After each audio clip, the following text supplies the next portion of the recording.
God created these boys out of nothing.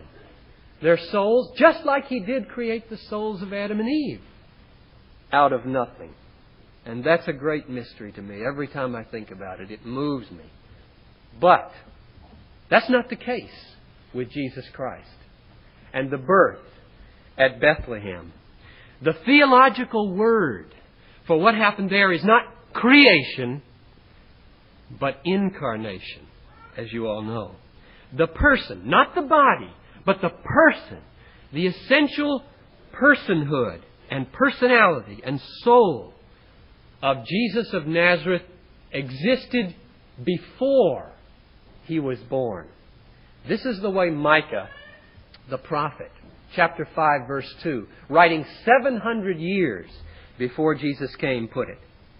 But you, O Bethlehem, Ephrathah, who are little to be among the clans of Judah, from you shall come forth from me one who is to be ruler in Israel, whose origin is from of old, from ancient days. The origin of the Messiah who appears at Bethlehem is from eternity. And therefore the mystery of the birth of Jesus Christ is not merely that He was born of a virgin. I think God intended that just to be a signpost that something infinitely more important was happening here, namely that the person that was being born here was coming into the world from an existence that was from all eternity before. Listen to how Jesus put it. I just love this. I wrote a poem about this one time. I won't read it. Maybe later sometime. But it moved me so to hear Jesus say this. John 8:56. He says to the Jews, your father Abraham rejoiced that he was to see my day.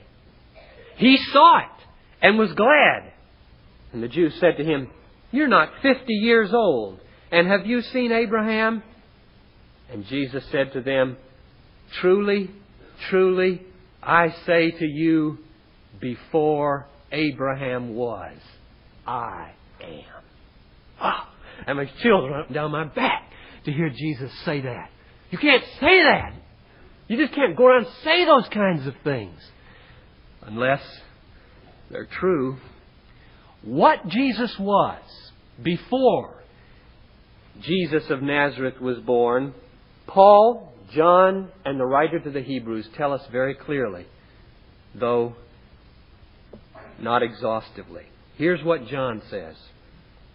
In the beginning was the Word, and the Word was with God, and the Word was God. And don't you ever let a Jehovah's Witness persuade you that the proper translation here is the Word was a God, as they have it in their New World Translation. Because it is not compelling grammatically. No matter what they say, they've got to make up their own translation to make that stick. And it goes against the rest of John's Gospel. Take, for example, Thomas' confession when he falls down before Jesus and says, my Lord and my God.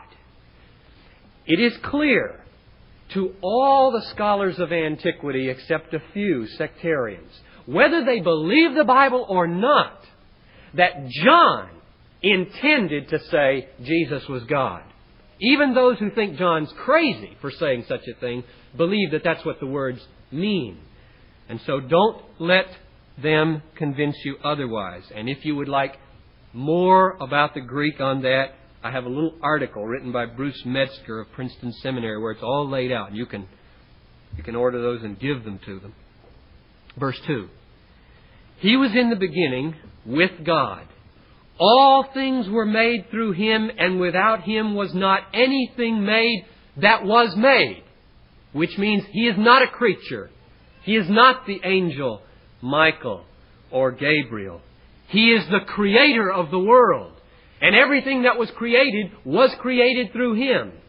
And therefore He is not created. Verse 14. And the Word became flesh and dwelt among us, full of grace and truth.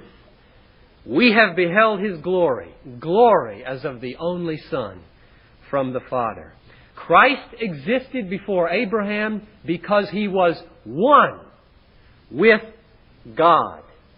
He was God.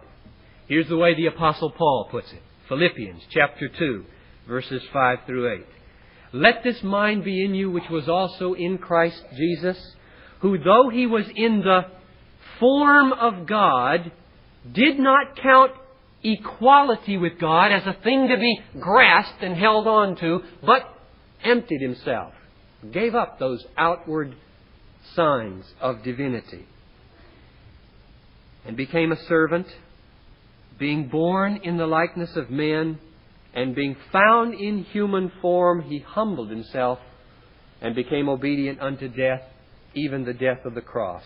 Before He came in the likeness of men, He was in the form of God, equal with God. And then finally, the writer to the Hebrews, whose name we don't know, begins his book like this. In many and various ways, our fathers spoke to us by the prophets. But in these last days, He has spoken to us by a Son, whom He has appointed to be heir of all things, through whom He created the world, who is the glory of God, or the reflection of God's glory, and who bears the very stamp of His nature, upholding the universe by the word of His power. Now, these passages have helped me very, very much to formulate a picture in my mind, and I want to suggest it to you, of how it is that the Son and the Father can be distinct and yet one in the Trinity. I can conceive of a being who never had a beginning. It boggles me and pushes me to the limit of my imagination, because everything I know around me had a beginning. But if we believe in God, we have to believe in a being who was forever and ever and ever and ever and ever and never came into being. It staggers the imagination. But I can conceive of that.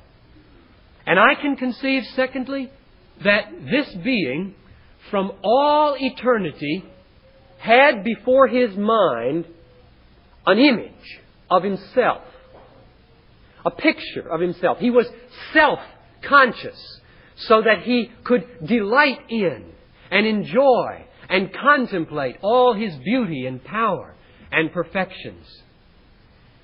And is it too much to go one step further and say, could it not be that this image is so clear, so lively, so real, that it too is God? The image of God, the reflection of God, the Son of God.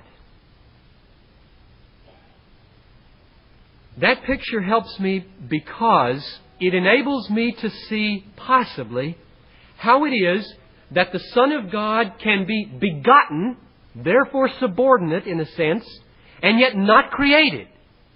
Eternally begotten. Because there never was a time when God did not have this image of Himself. There never was a time when He did not see before Him His own reflection, which then was real and was the Son of God. Now, I won't push that any further. I may have already overstepped the biblical bounds of speculation. But oh, we need something. We who've grown up in the church, who can recite the magnificent doctrines of the faith in our sleep, who can yawn through the Apostles' Creed, we need something. We need somebody to push us beyond what we've already seen of God, so that we can begin to feel the awe and the fear and the astonishment and the joy and the wonder of the Son of God, begotten from all ages, reflecting the glory of God, the very image of God, and upholding the universe by the word of His power. You can read in a fairy tale 1,000